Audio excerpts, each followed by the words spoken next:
Welcome, sleepy traveler. You've arrived at a quiet space made just for you.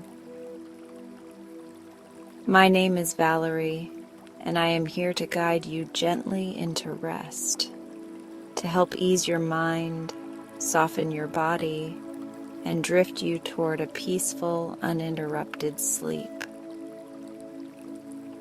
Whether your day was long or your thoughts feel a little too loud tonight, let this be your permission to slow down, to breathe, and to simply be. There's nothing more to do now.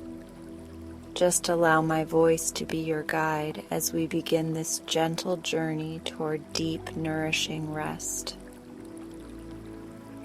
If you're new here, subscribe for sleep content like this, and like this video if you find it enjoyable.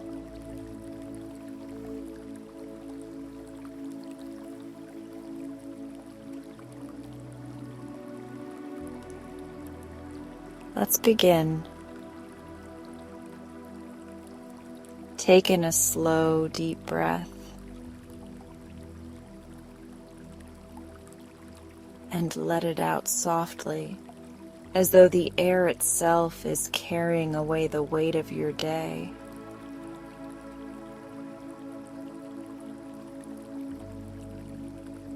Feel the rise and fall of your chest as your body begins to settle. Inhale gently, letting calmness fill you. Exhale slowly, letting tension drift away.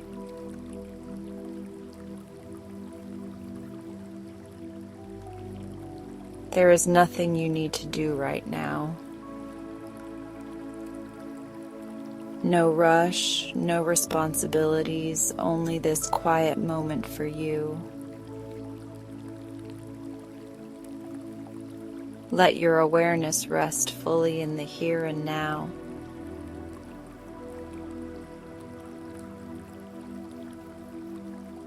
Notice the surface beneath you supporting your body. It holds you completely, allowing you to release all effort. Feel yourself sinking a little deeper with each breath.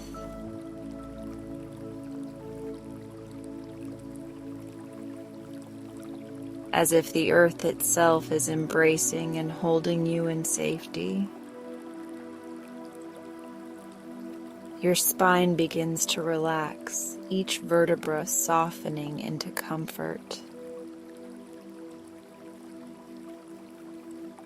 Your body is giving itself permission to let go.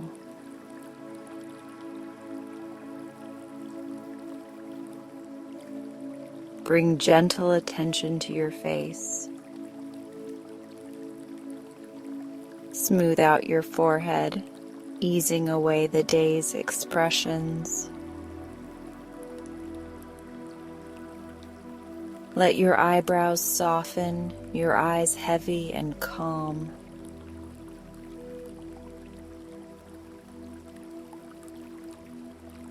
Your cheeks loosen and your jaw releases all tension.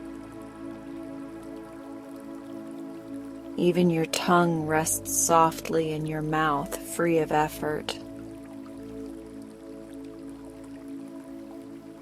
Your whole face feels warm, soft, and serene.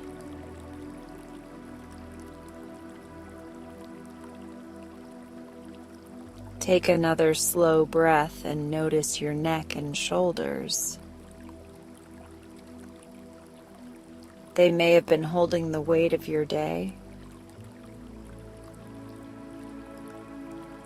Allow them to drop naturally, melting into the surface below.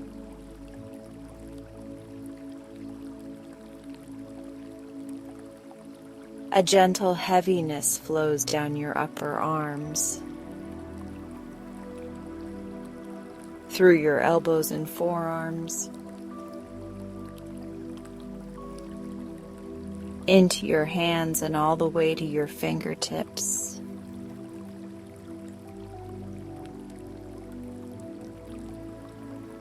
Every muscle in your arms is now loose and free.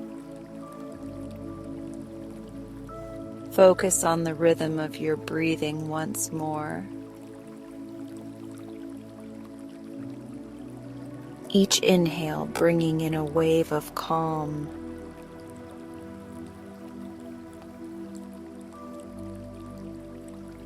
Each exhale carrying away the last bits of tension. Your chest rises and falls like a calm ocean tide.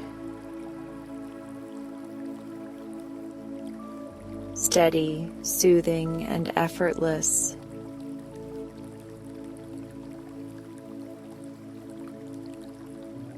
Move your awareness to your belly. Let it soften as you exhale, free of any holding. Feel the gentle expansion and release with every breath.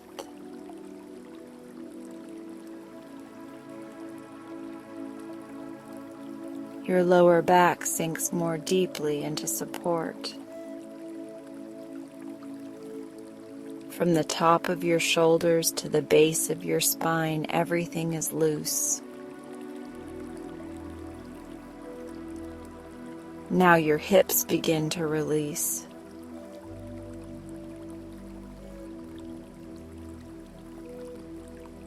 Your thighs soften, heavy and warm. Your knees and calves relax completely. Your ankles, feet, and even your toes are free.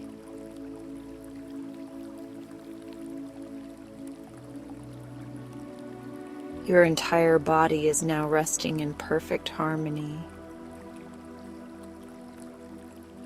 Picture a soft golden light appearing above your head. It glows like the first rays of morning sunlight, gentle and warm.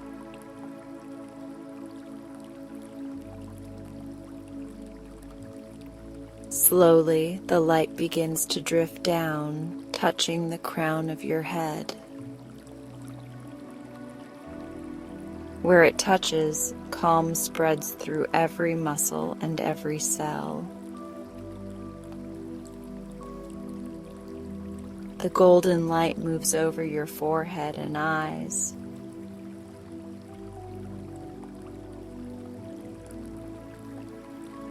Down your cheeks and jaw, smoothing away all strain. Your face glows in peace and serenity. The light travels to your neck and shoulders, dissolving tension.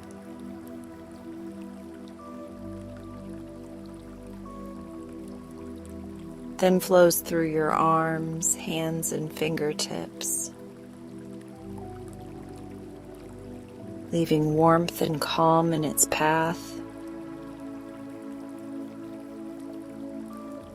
The golden light reaches your chest now.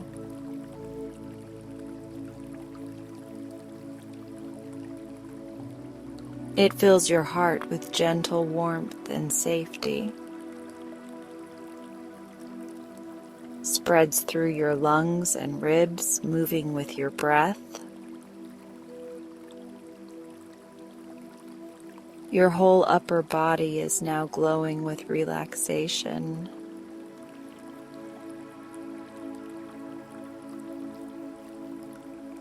The light continues to your belly and lower back, softening and releasing every muscle it touches. It drifts to your hips, your thighs, and your knees.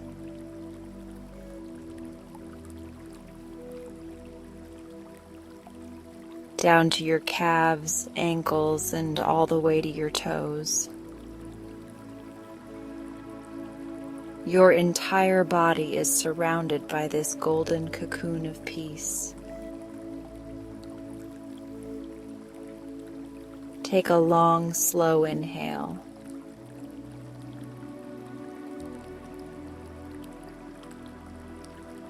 And a soft, complete exhale. You are fully relaxed now, held in warmth and safety. In your mind, imagine yourself lying beneath a vast night sky.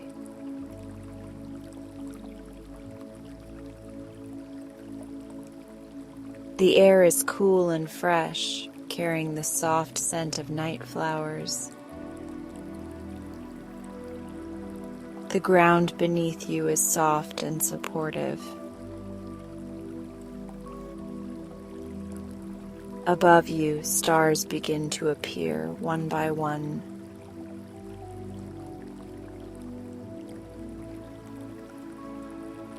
Each star twinkles like a tiny lantern.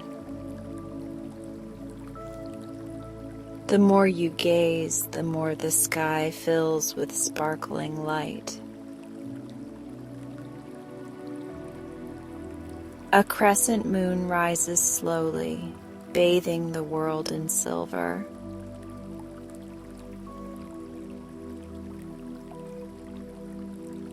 Its glow feels like a soft, protective hand resting over you. A gentle night breeze brushes against your skin. Somewhere nearby, a stream trickles softly over smooth stones.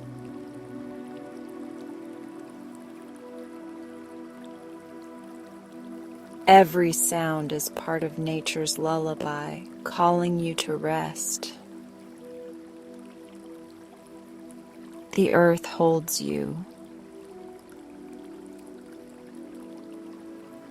The sky watches over you.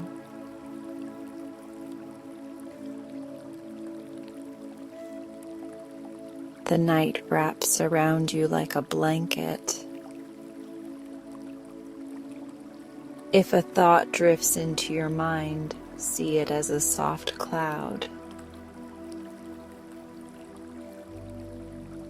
floating slowly across the open sky.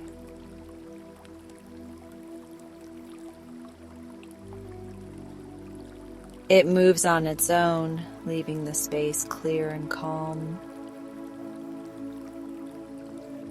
You do not need to hold or follow anything. You are free to simply rest.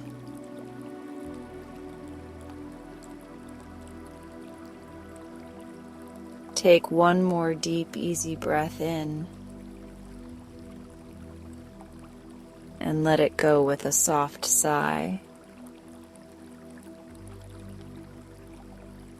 Feel the complete weight of your body sinking into rest.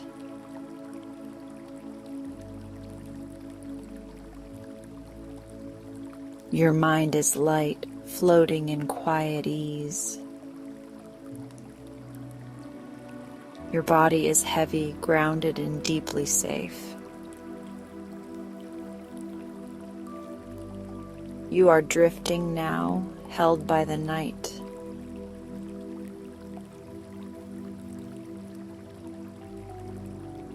Floating toward a world of dreams, peaceful and kind.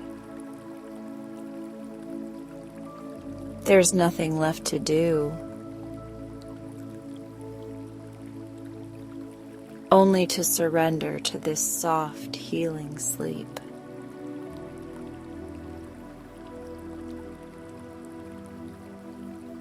Good night. Rest deeply and enjoy tonight's bedtime story.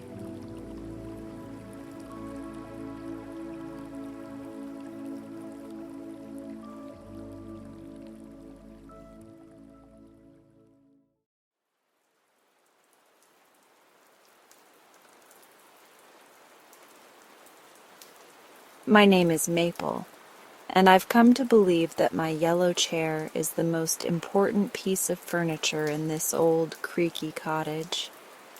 Not the heavy oak table in the kitchen, not the sturdy bed with its quilt of mismatched patches, not even the cupboard where I keep far too many jars of jam.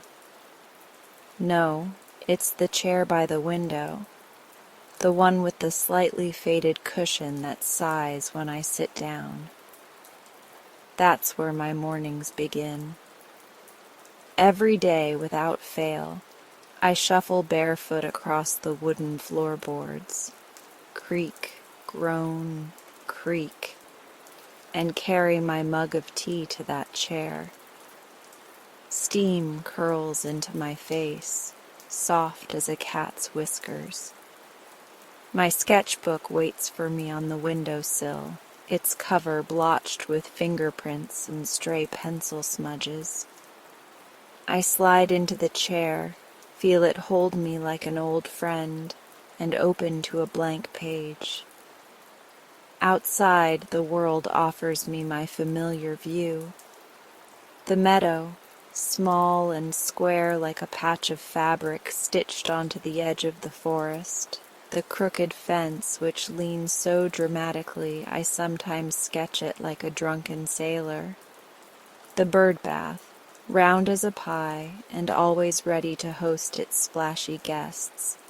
And the sycamore tree, tall and faithful, keeping its arms spread in every season. It sounds simple, perhaps even boring. But here's the magic. The view is never the same. This morning, for instance, a blue jay landed on the rim of the bird bath, dipped its head, and flicked water everywhere like a child in a puddle. Yesterday, a rabbit decided the crooked fence was an obstacle course and hopped along it until it tumbled off in the clover. The day before that, the sycamore wore a necklace of fog, each branch draped in pale silver like a lady dressing for a ball.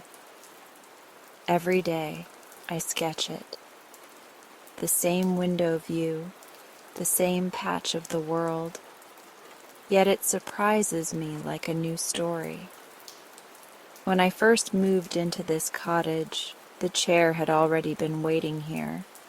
A splash of yellow against the pale wooden floor, sunlight worn into its arms. It belonged, I suppose, to whoever lived here before me. I like to imagine they, too, sat by this window each morning. Maybe they watched the meadow grow wild, or counted the sparrows as I do. Maybe they even sketched. I'll never know, but it comforts me to think this chair has always been someone's place of looking. The cottage itself is a chorus of creaks and whispers. In the mornings, the rafters pop like old knuckles. The kettle rattles when it boils, and the door groans like it doesn't want me to leave. Sometimes at night, the floorboards sigh in a way that makes me feel the house is settling deeper into the roots of the trees around it. Far from lonely, it feels alive, like an old friend who hums constantly under their breath. I live tucked between tall pines and maples. Yes, like my name, though I promise I didn't choose it. The forest is dense, green, and fragrant, but the cottage sits at the edge with the meadow stretched like a blanket beyond. That small meadow is my morning theater, and I, the ever-watchful audience in my yellow chair. There's something deeply cozy about drawing from the same view again and again. My pencil knows the line of the fence as well as my hand knows the rim of my teacup. The curve of the bird bath has been traced so many times I could draw it blindfolded. And yet, always something sneaks in. Sometimes it's grand, like the morning a fox sauntered across the meadow with a mouthful of feathers. I tried not to think too hard about where those feathers came from. Sometimes it's barely there, like the shy shift of sunlight, turning the sycamore leaves from green to gold to silver in the space of an hour. Even the crooked fence surprises me. Last week, a wildflower pushed itself up between two leaning posts and bloomed, yellow as my chair. I named it Buttercup, and I've drawn it faithfully every morning since. I like to think of my sketchbook as a diary disguised as art. Other people might write, "Today was foggy," or "I felt tired." I draw the fog wrapped around the sycamore, or the sparrow slumped on the fence post, feathers fluffed like a grumpy pillow. When I look back through the pages, it's not just the meadow I see, it's me. Each smudge of graphite carries the mood of the day, the hurried lines from mornings when I overslept, the soft, careful shading from mornings when I felt gentle, the little doodles tucked in the margins, teacups and socks and tiny suns, like secret notes from myself to myself. This morning, as I sip my cinnamon tea, I notice something unusual. A squirrel sits on the bird bath, tail curled like a question mark. That's not strange in itself. I've seen squirrels in every corner of this meadow. But this one, instead of drinking, seems to be looking at me. I pause, pencil mid-stroke. The squirrel's eyes are bright, glossy black, and its little paws patter on the rim of the bath as though drumming. I sketch quickly, trying to catch the rhythm of its paws, the twitch of its ears. Then, plop. The squirrel dips both paws into the water and splashes itself, like a child deciding it's bath time. I laugh aloud, startling my tea into a small spill. The squirrel freezes, blinks at me again, then bounds off toward the sycamore, leaving ripples behind. I draw those ripples carefully, letting them circle out on the page. The morning feels brighter just for having shared that silly moment with a creature.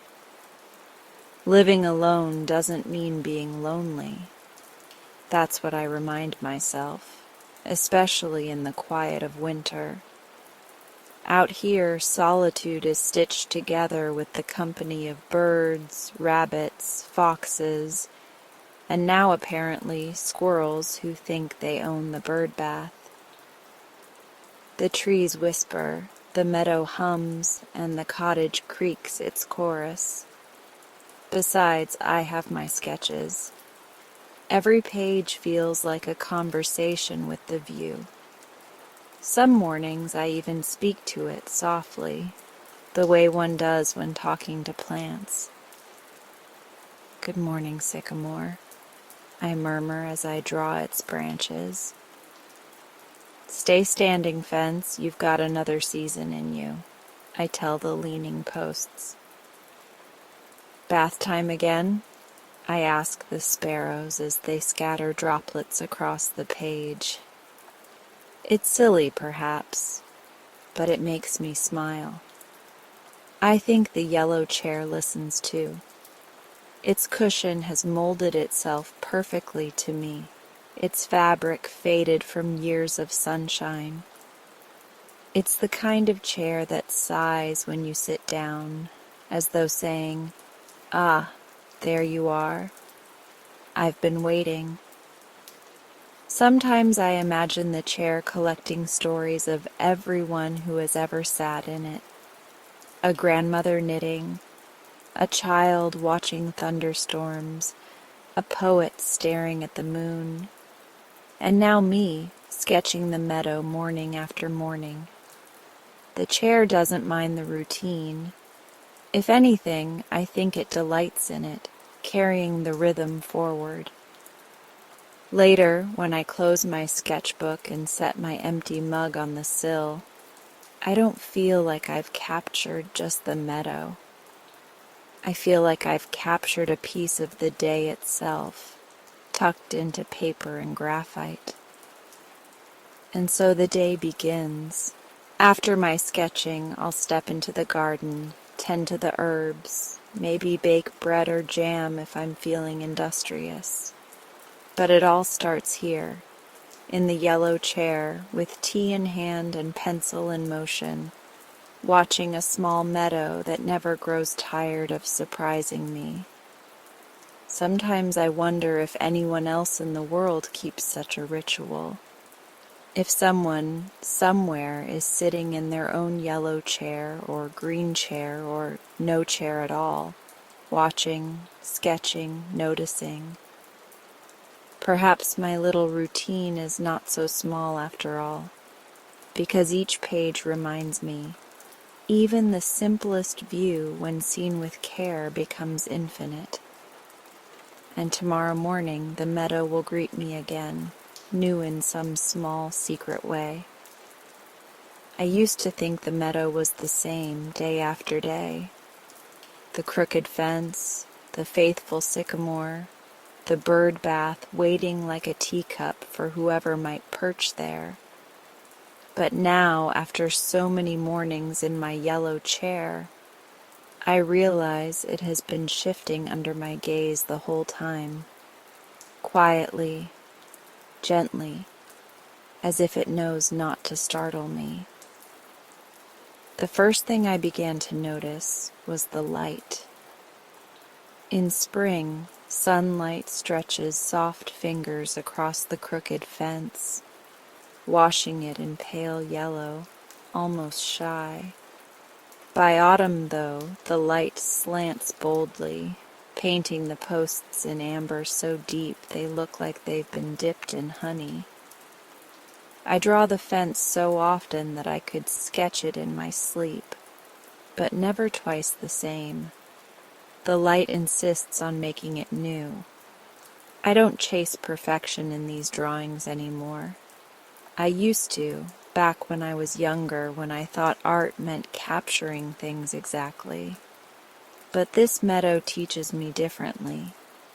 I'm not sketching to trap the fence or the sycamore on the page. I'm sketching to sit with them, to notice, to let them know I was here. Some mornings the squirrels tumble into my sketches before I've even thought about it. They dart across the fence, chasing one another as though their paws are on fire. Their tails blur into curlicues of graphite on the page, and I can hardly keep up. Sometimes I don't try. I just make quick, messy lines that look more like laughter than like animals. That's enough. Other mornings I look up to see birds resting in the sycamore branches, the tree holding them as if it had been designed for nothing else. I trace their small shapes, round bellies pressed into the twigs. They stay only for minutes, sometimes seconds, but their stillness lingers on the paper. And after rain, after rain, the world surprises me most of all. Mushrooms sprout at the base of the fence, little round umbrellas pushed out of damp soil overnight. I draw them as soon as I see them, knowing they may not last long. Their caps look like tiny bells, or lanterns left behind by forest fairies. They remind me that change doesn't always take years. Sometimes it happens while you're sleeping. One of my favorite pages in the sketchbook shows fog curling around the bird bath. That morning, the world was quiet as a held breath. The fog slid low over the meadow, twisting itself into shapes I couldn't quite follow. I sketched the bird bath slowly, watching the fog wrap around it like a scarf around an old neck. When I finished, the drawing wasn't neat, but it was alive. You could almost see the fog moving if you tilted the page. Another page holds the lightest touch of pencil, the dandelion seeds. They floated past my window in a soft parade, drifting so lazily I thought I might catch them with my fingertips. I didn't try, though. Instead, I let my pencil drift across the paper in thin strokes, hardly pressing down, just suggesting their floating path. If someone else looked at the page, they might think I'd forgotten to finish it, but to me, it holds the breath of that morning. I've come to realize my drawings aren't really about the meadow itself. They're about me being with the meadow, about presence. When I was younger, I carried sketchbooks through crowded markets, trying to capture the exact fold of a scarf or the curve of a stranger's smile. I would erase and redraw until the paper nearly tore, as if my worth as an artist depended on every line being flawless. But now, in this cottage with the yellow chair beneath me and tea warming my hands, I feel no such urgency. The fence can lean messily across the page. The sycamore can stand at an angle. The bird bath can look more like a pie than a circle. It doesn't matter. What matters is that I was here and I saw it. There's a kind of tenderness in letting a drawing be imperfect, like giving yourself permission to sigh instead of sing, to hum instead of speak. Sometimes I wonder if the meadow notices me back. Does the sycamore tilt its branches in greeting when I sit down? Do the squirrels pause their chase just long enough to see if I'm watching? Does the fog curl thicker because it wants to be remembered? It sounds silly even to me. And yet, the more I draw, the less silly it feels. This place has a way of answering, not in words, but in ripples across the bird bath, in the flash of a blue jay's wing, in the sudden bloom of mushrooms at the base of the fence.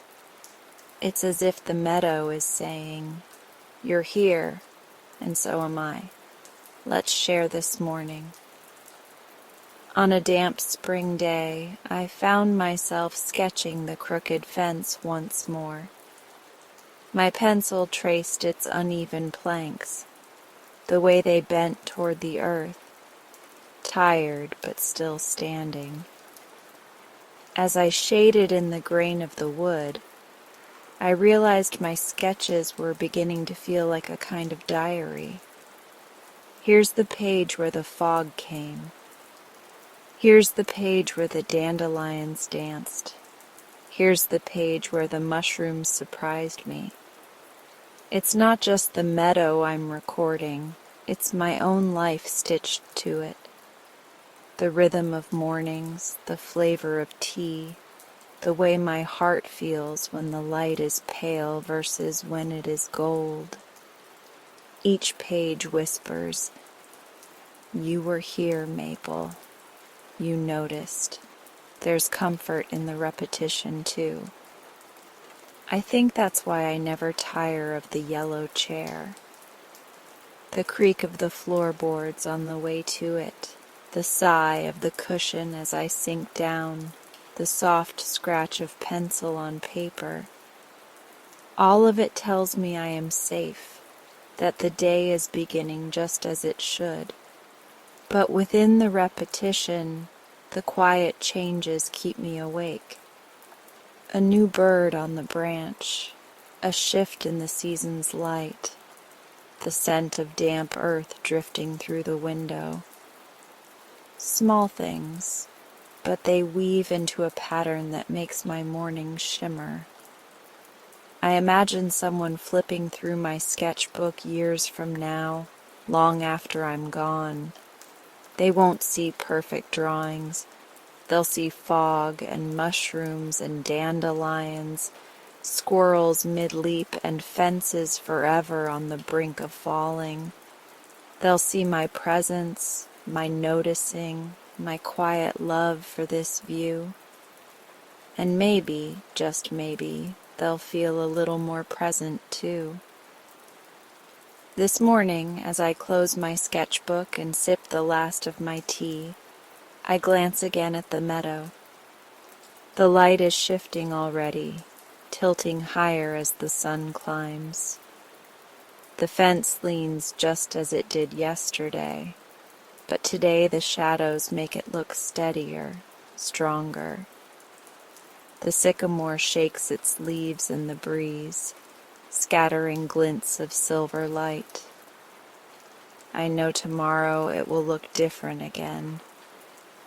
Maybe I'll see a fox slipping through the grass, or a sparrow dipping into the bird bath. Maybe mushrooms will bloom again after the rain that's predicted tonight. Whatever it is, I'll be here, in my yellow chair, with my sketchbook, letting the quiet changes draw themselves across the page, because that's what this meadow has taught me. Life doesn't shift all at once. It tilts slowly, quietly, like sunlight moving across a crooked fence. And if you're patient enough to sit and notice, you'll see that nothing stays the same. And that's the beauty of it. I thought I would always be sketching the fence, the sycamore, the bird bath, and perhaps the odd sparrow or squirrel. But lately, my meadow view has been collecting new visitors, little surprises that wander into my mornings and stay long after in the pages of my sketchbook. It began with a cat. The first morning I saw him, he was perched right on the rim of the bird bath, balancing as though the stone had been carved for him alone. His fur was mottled gray and cream, with faint streaks of black that looked almost like brushstrokes. He flicked his tail once, then curled into a small crescent beside the basin, his eyes half shut, but always watching. I named him Marble. It seemed fitting, for his coat reminded me of the swirls in stone, smooth and patient. He didn't belong to me, of course.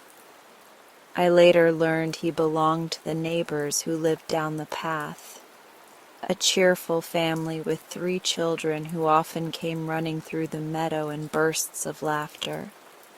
But in the mornings, Marble belonged to the bird bath, and therefore to me. I've sketched him so many times now, sometimes stretched in the sun, his whiskers glinting like threads of silver, sometimes hunched, ears perked, as though he'd heard a secret I could never catch. Once I drew him drinking from the bird bath, his reflection rippling back at him. That page is one of my favorites because it feels as though I captured both the cat and the morning itself. The stillness, the gentle mischief, the ripple of light. Marble wasn't the only new arrival. On bright afternoons I could hear the children of the village playing in the distance. They would dart in and out of the meadow, chasing each other with sticks that transformed in their imagination into swords or wands or banners of victory. I couldn't quite hear their words, but I could hear their laughter, a sound so clear it seemed to shine. At first, I hesitated to draw them. They moved too quickly, and I thought it might feel strange, capturing children I didn't know on my pages. But one morning, as I sat with my sketchbook open, I realized that their laughter had become part of my view just as much as the fence or the sycamore. So I drew them, not with perfect faces or details, just little figures in motion, a line for a stick, a circle for a head, the arc of running legs. When I looked down at the page, I was surprised. Even with only a few lines, the laughter seemed to hum from the paper. There was also the deer. It appeared one foggy morning, stepping softly through the meadow as though the mist itself had shaped it. Its body was slim and cautious, its ears twitching with every sound. I held my breath as I drew, afraid that even the scratch of my pencil might startle it. But it lingered for several minutes, nibbling at the grass near the sycamore before slipping back into the trees. That sketch is softer than most of my others, the lines barely there, almost invisible. But to me, it carries the weight of wonder. I hadn't expected such a guest in my meadow, yet there it was, reminding me that the world is always wider than the window frame. Not every visitor was so grand. One morning, a single leaf tumbled down from the sycamore, drifting lazily until it landed against the crooked fence. I drew it where it rested, its veins stretched like tiny rivers across its surface. The sketch is simple, just a leaf. But when I look at it now, I remember how quietly it fell, how the whole meadow seemed to pause for that moment, as though the fall of a leaf were reason enough to hold still. The day that changed everything, though, was the morning a child noticed me. I was sitting in my yellow chair, sketching marble as he curled beside the bird bath. My pencil was moving slowly, shading the curve of his back, when I felt it, the sensation of being watched. I looked up.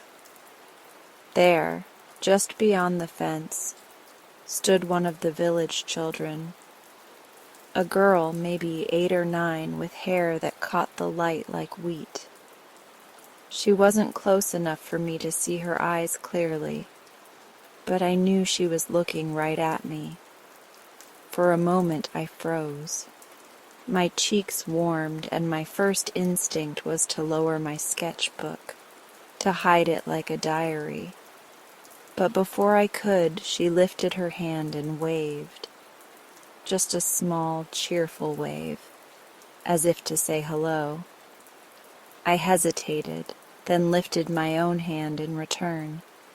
A shy smile tugged at my lips. She grinned, wide and bright, and then dashed away toward the other children. I sat there for a long while afterward, my heart fluttering strangely. I'm used to being unnoticed, tucked into my cottage, my mornings private and quiet. To be seen, even for a moment, felt startling. But it wasn't unpleasant. If anything, it was a kind of warmth.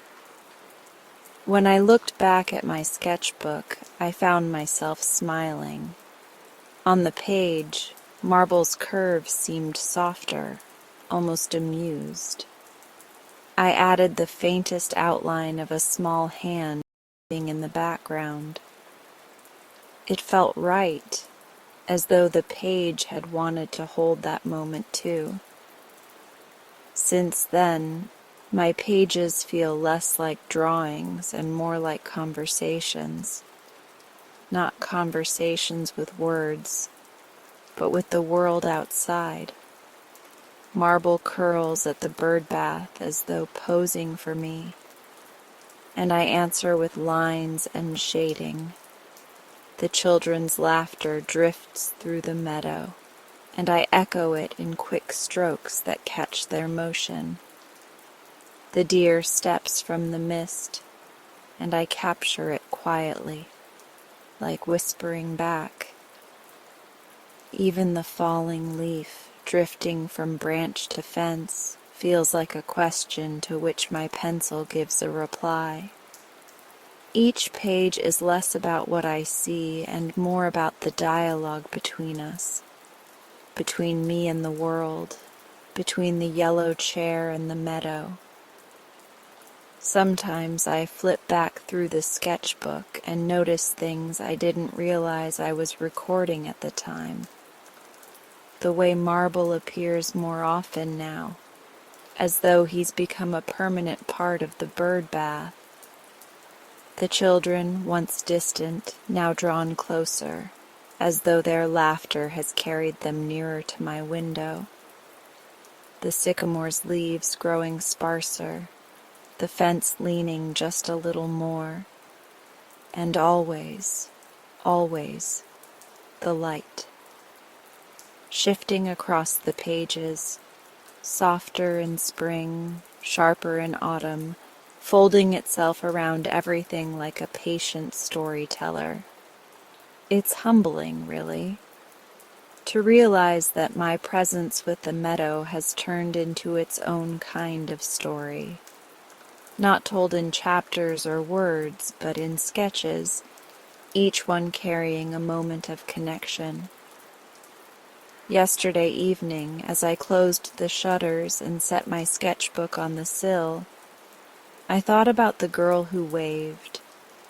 Perhaps she told her friends or her parents about the lady in the yellow chair, always drawing at the window. Perhaps she's curious about what I see, what I keep on those pages.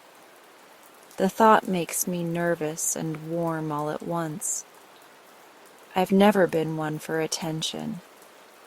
I like my quiet corners, my mornings with tea and graphite, but perhaps this too is part of the conversation, not just between me and the meadow, but between me and the people who pass by it. Maybe someday I'll be brave enough to invite someone to sit in the yellow chair and see for themselves. For now, I'll keep sketching. Marble will return tomorrow, curling beside the stone as he always does. The children will run through the meadow, their laughter rising like wind. A leaf will fall, a bird will rest, a shadow will shift, and I will answer page by page. Because this sketchbook is no longer just mine. It belongs to the world outside my window. When I first felt the cold slip into the air, I worried. The meadow had been my palette for months. Greens and golds, russet leaves, blossoms soft as watercolor. I thought winter would steal all of that away, leaving me with nothing but empty branches and the dull stretch of snow. I was wrong. Winter didn't empty the meadow. It transformed it. It stripped it bare only to show me details I'd never noticed before. The sycamore stood skeletal, its branches reaching like open hands against a sky pale as milk. The fence wore a coat of frost, each grain of wood traced in silver. The bird bath, usually brimming with ripples and wings, froze into a glassy disk that caught the morning light. And the hush was its own kind of beauty. The meadow, once filled with bird song, rustling leaves, and the chatter of squirrels, now spoke in whispers. The crunch of a rabbit's step across the snow, the slow sigh of wind moving through bare branches. The hush wasn't empty. It was full, but with a gentleness I'd never noticed before. I began to sketch it, of course. My pencil moved slower, softer, as if the quiet seeped into me too. One morning I pressed my forehead to the window pane and noticed tiny snowflakes clinging to the glass. Each one was delicate, a star-shaped miracle, and for a brief moment I could see its pattern before it melted into nothing. I scrambled for my pencil, sketching as quickly as I could, though I knew I could never quite catch the detail. Still, I tried. Each page became dotted with these fragile shapes, tiny reminders of the fleeting. Another morning, after a night of deep freeze, icicles hung from the edge of the roof. They glittered in the sun like crystal wands, sharp and shining. I drew them as carefully as I could, shading their edges so they looked like they might drip right off the page.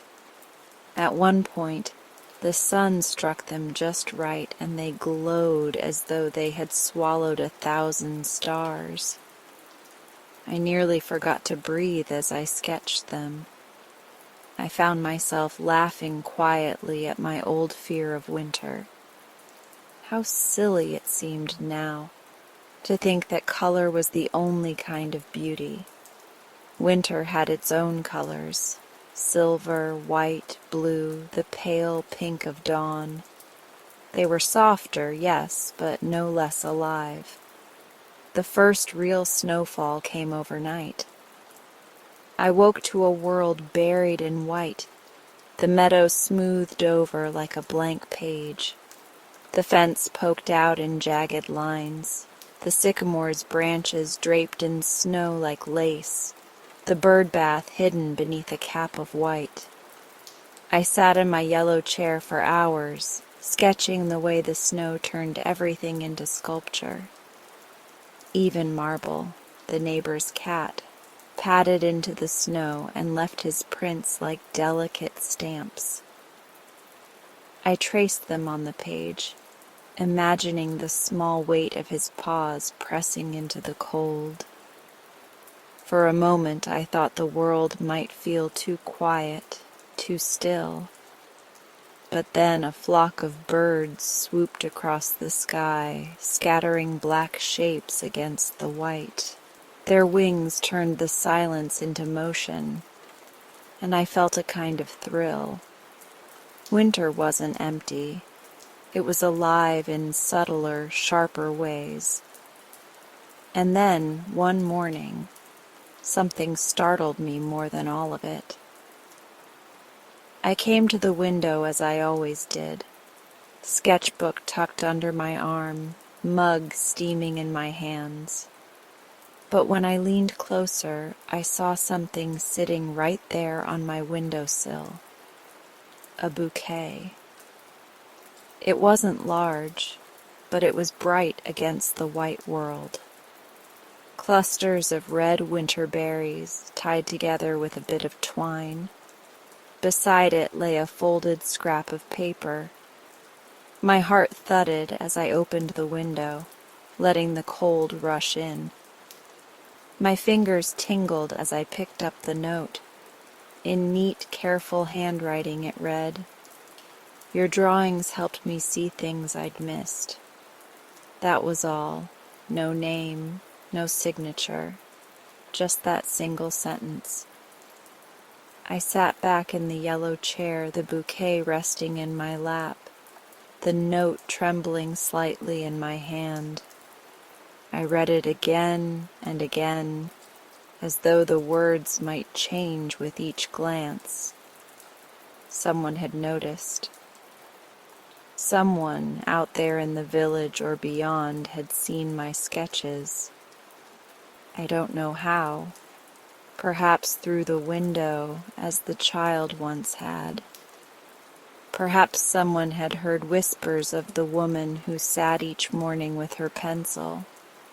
But however it happened, they had seen, and more than that, they had felt something. My cheeks warmed. I'm not used to being seen. My sketchbook has always been mine alone, a quiet conversation between me and the meadow.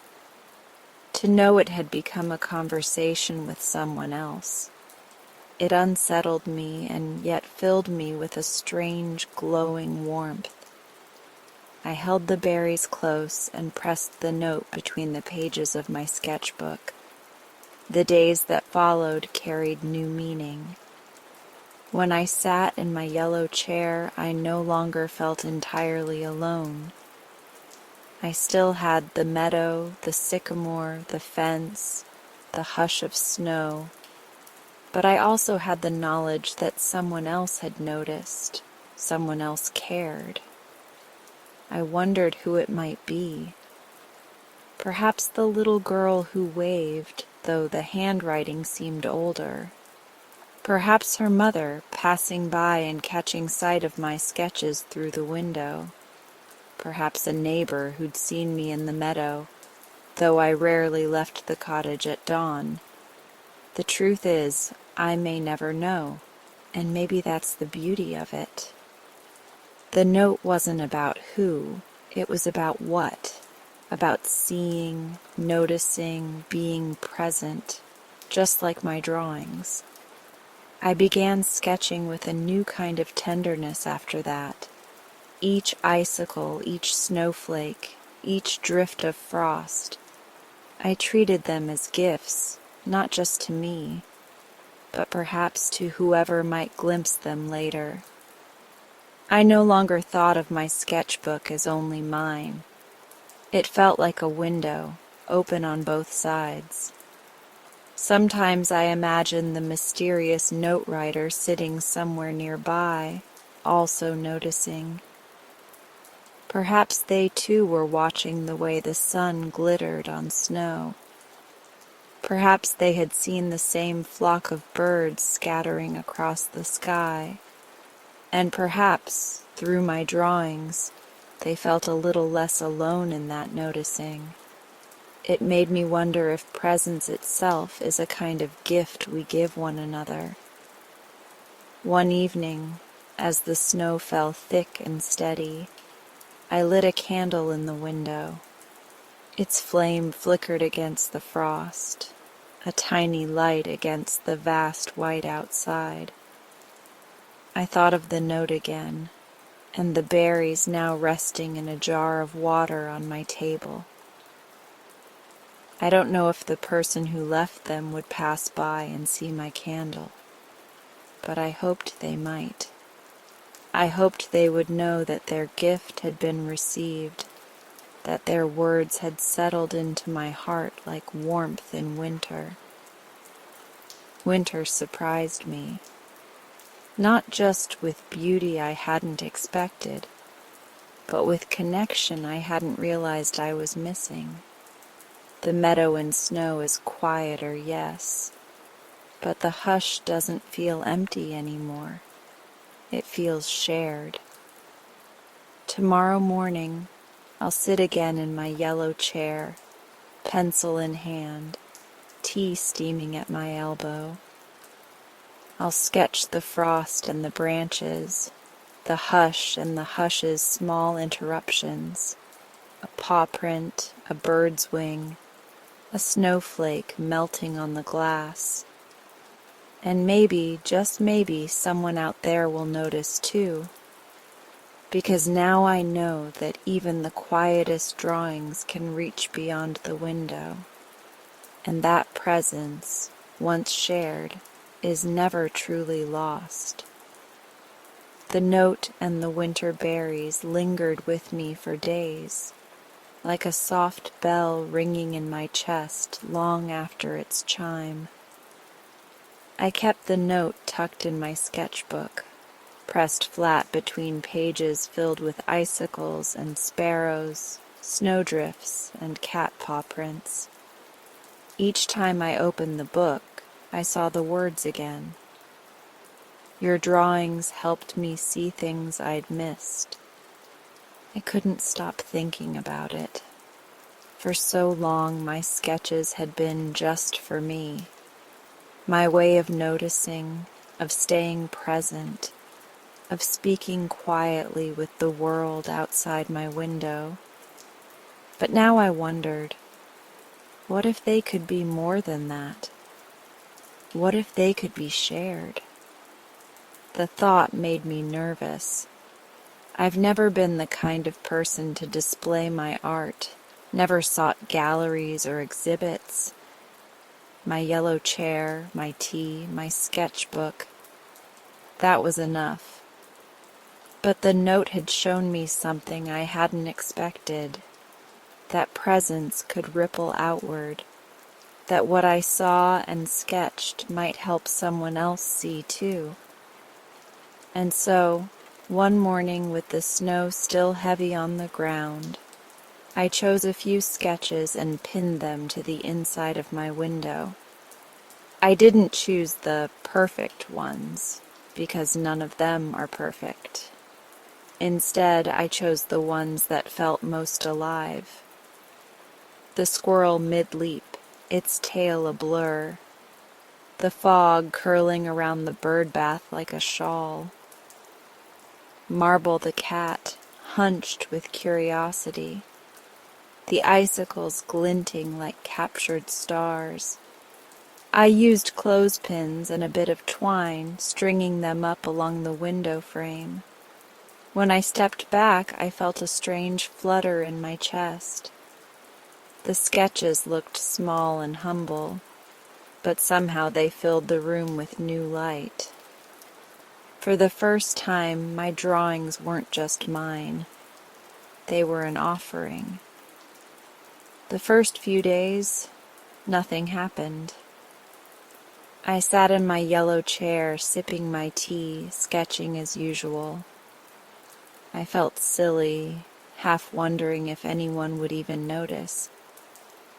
But then, one morning, I saw movement outside. A neighbor walking past the meadow slowed down. At first, I thought they were only pausing to tie a bootlace or adjust their scarf.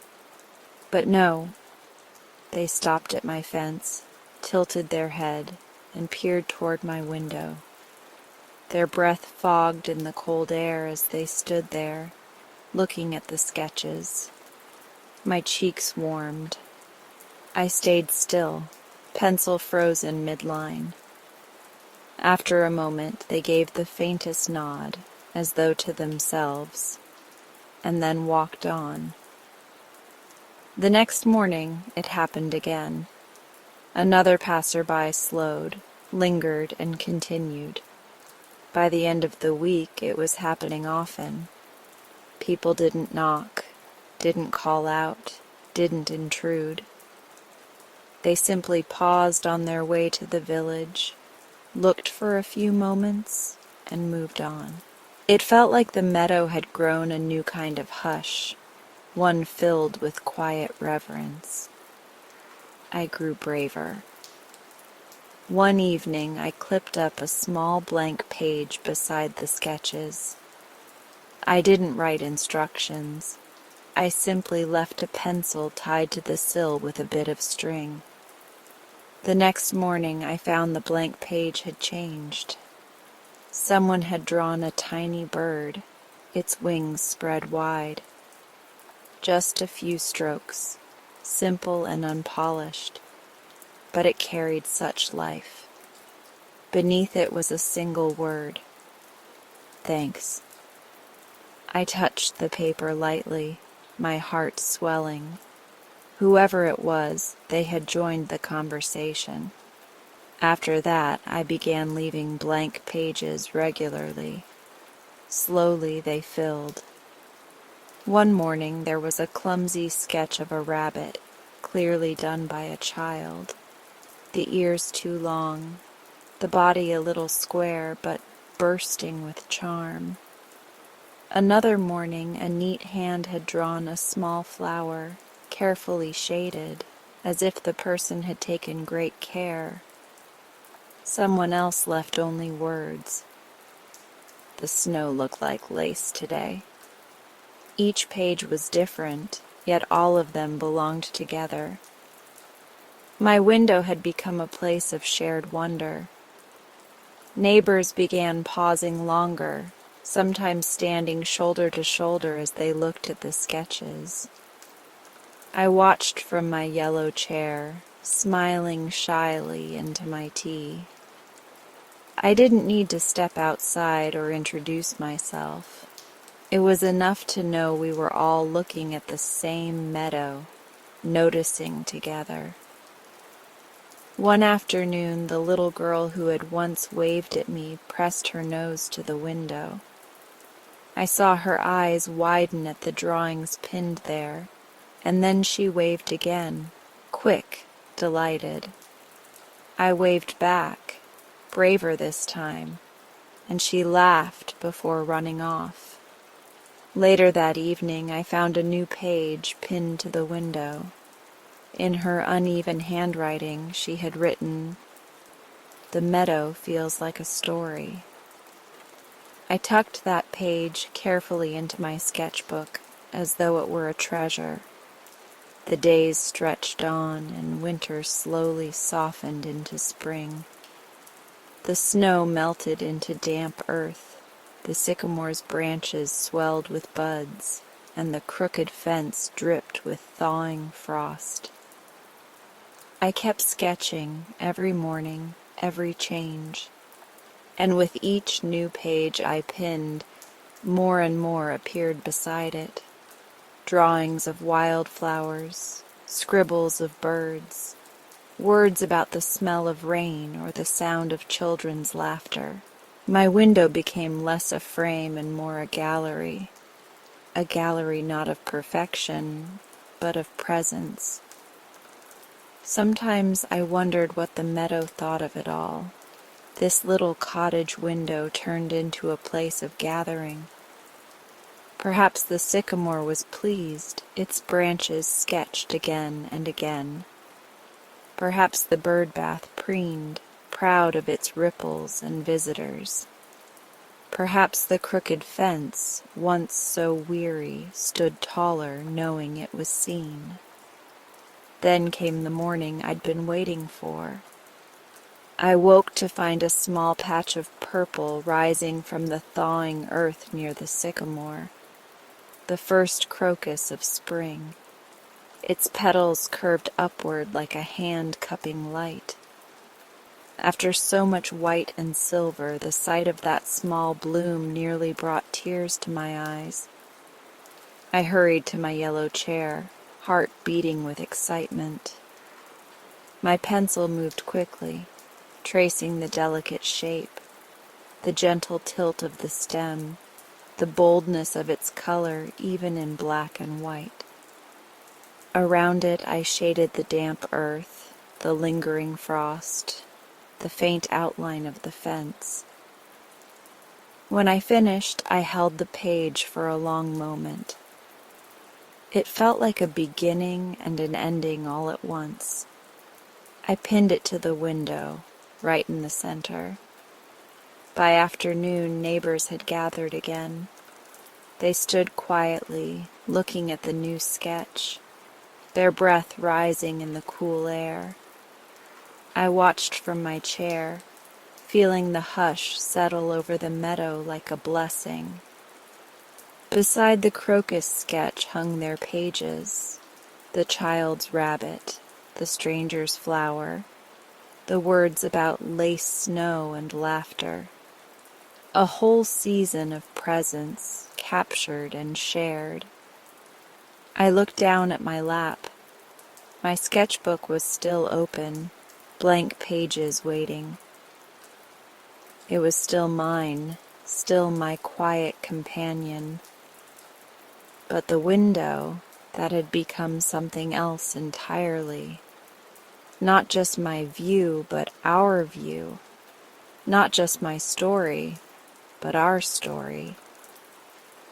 I sipped my tea, set my pencil to the page, and began to draw again. Outside, the crocus swayed in the breeze, brave and bright. Inside, the sketches fluttered softly on the twine, a gallery of wonder, stitched together by many hands. The yellow chair creaked beneath me. The meadow shimmered with its quiet changes, and I knew as I drew that the conversation would never truly end. That brings tonight's bedtime session to a gentle close. Thank you so much for spending this quiet moment with me. If you'd like, feel free to stay and drift deeper into sleep with the soft sounds of rain in the background.